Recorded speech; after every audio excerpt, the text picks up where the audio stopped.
జరిగే ఎన్నికల నుండి వైదొలుగుతున్నాడని చెప్పినాడు. కాబట్టి ఇప్పుడైనా అందరూ కలిసికట్టుగా ఉండి ఆ జగన్మోహన్ రెడ్డి గారు ఎవరిని ఆశీర్వదించి మన నియోజకవర్గానికి పోటీ చేయమని పంపించిన వారి యొక్క గెలుపు కోసం అందరూ ఇప్పటికైనా కలిసి కష్టపడి కృషి చేయండి. మీలో ఒకటిగా నేను కూడా ఒక కార్యకర్తగా మీతో పాటు నేను కూడా ఉంటా.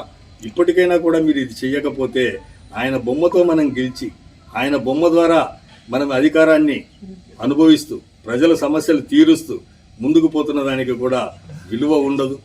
అది మన మనస్సాక్షి కూడా మనం సమాధానం చెప్పుకోవాలా. ఎంతసేపు ఉన్నా కూడా ఎట్లా ఏంది మనసు వ్యక్తిగత స్వార్థమే కాదు, ఎవరు మనం చూసుకోవాల్సింది మనం ఉన్నటువంటి మన పార్టీ బాగుండాలా, మన నాయకుడు బాగుండాలా, తద్వారా ప్రజలకు సేవ చేయాలనేటువంటిది ప్రతి ఒక్కళ్ళలో ఉండాలి. కాబట్టి దయచేసి విజ్ఞప్తి చేస్తా ఉన్నా, ఈ రోజుటికైనా కూడా నేను పక్కకు తప్పుకున్నాను. కాబట్టి మీరు సంతోషంగా పార్టీ యొక్క అభ్యర్థిని అందరం కలిసికట్టుగా గెలిపించుకునేదానికి రండి. నేను కూడా ఒక కార్యకర్తగా ఉంటానని కూడా పదే పదే మీకు విజ్ఞప్తి చేస్తా ఉన్నా. అలాగే జిల్లా పెద్దలను కూడా కోరుతా ఉన్నా, మీరు మేము మనందరం కూడా ఈరోజు ప్రజలకు ఏదైనా సర్వీస్ చేస్తున్నాము, గౌరవం పొందుతున్నామంటే పార్టీ ఉంది కాబట్టి ఆ పార్టీలో ఉన్న ప్రతి ఒక్కళ్ళు మన కుటుంబ సభ్యులే.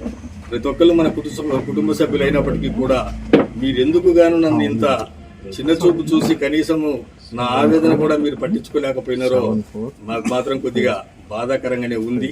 మేము ఎంతో ఒకవేళ వ్యాపార కులస్తుని అయినప్పటికీ కూడా ఇంత జిల్లా పెద్దల్లో కూడా నన్ను ఇంత చిన్న చూపు చూడడం అనేది కూడా బాధ అనిపిస్తుంది అనేది కూడా వ్యక్తపరుస్తూ, ఫైనల్గా 2009 సంవత్సరంలో నన్ను ఆశీర్వదించి గిద్దలూరు నియోజకవర్గానికి పంపించినటువంటి మెగాస్టార్ చిరంజీవి గారికి, నన్ను ఆశీర్వదించి మొదటి దఫా శాసనసభ్యుని చేసినందుకు గిద్దలూరు నియోజకవర్గ ప్రజలకు, ఆ రోజున్నటువంటి కేడర్ మొత్తానికి, అలాగే ఓడిపోయినప్పటికీ కూడా నన్ను వెన్నంటి ఉన్నటువంటి తెలుగుదేశం పార్టీలో ఉన్నటువంటి నాయకులకు, నన్ను ఆదరించిన వ్యక్తులకు, అలాగే 2019 సంవత్సరంలో రాష్ట్ర చరిత్రలోనే రెండవ అతి పెద్ద మెజార్టీ ఘనత నా పేరున రికార్డు ఉండేలాగా నన్ను ఆశీర్వదించి పంపించిన గౌరవ ముఖ్యమంత్రి వర్యులు జగన్మోహన్ రెడ్డి గారికి, అలాగే గిద్దలూరు నియోజకవర్గ ప్రజలకు అందరికి కూడా ఎల్లవేళలా నేను కృతజ్ఞతగా ఉంటానని చెప్పేసి కూడా విజ్ఞప్తి చేస్తూ